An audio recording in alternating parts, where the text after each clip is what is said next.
Yep. Hey, thank you for being here, Governor. Question for you. I appreciate that you stand up for your convictions and your beliefs. And how do people who say, I don't believe the same as you, know that you'll work with them if you disagree with them?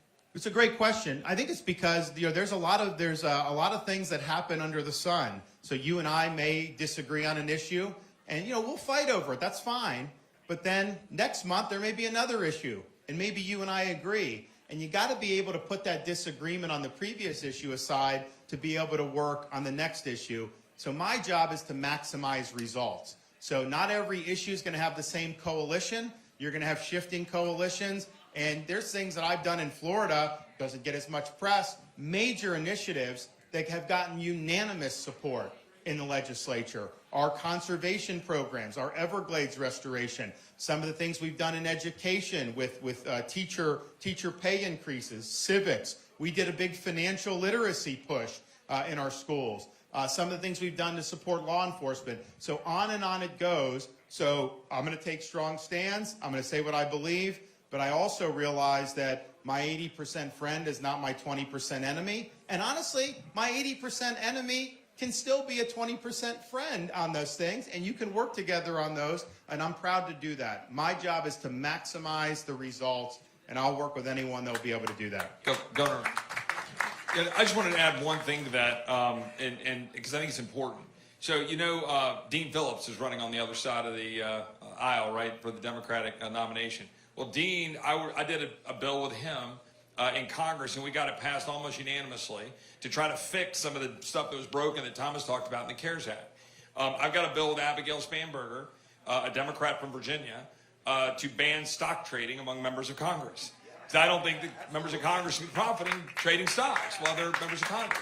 So there are a lot of ways where we can do those sorts of things. The governor made that happen with the legislature in Florida, right? We talked about the conservation efforts and so forth. But those things actually matter because you can find places where you can agree to advance the principles you want us to advance. But compare and contrast that with former Governor Nikki Haley, right, who's up here and she's not showing up, she's not debating. But her record and her track record was one of capitulating to the corporate lobby and the corporate establishment, right?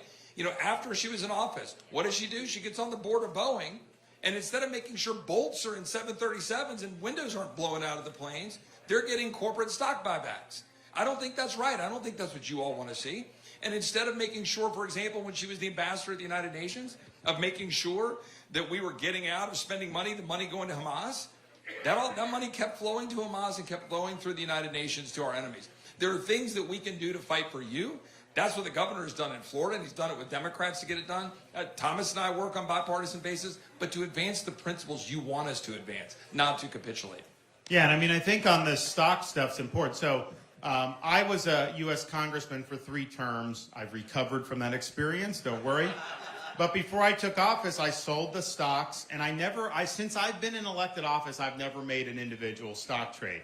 Because it's like, you have like Nancy Pelosi. I mean, she could be like the best hedge fund manager in the world with these returns. It's like, how is this happening? Why are these members of Congress so good at this? They're certainly not good about handling our budget, and yet they're making a killing. So you should have a moratorium. Put it in a trust. Don't be there making individual trades. I think they clearly abuse the powers a lot of times. The other thing is, with respect to that, I'm going to go in and be a strong leader. We'll be a change agent. We'll get a lot done. But the reason why we have such bad results out of Washington is because the incentives are skewed. You're getting the results that is being incentivized with the current structures. How do you change it? And this will take a lot of work. We'll work with the states to do this under Article 5 of the Constitution. But we need term limits for members of Congress. We need a balanced budget requirement in the U.S. Constitution. We need a line item veto for the President of the United States so that you can veto individual items. I vetoed 3% of the budget one year in Florida, $3.3 billion with the line item veto.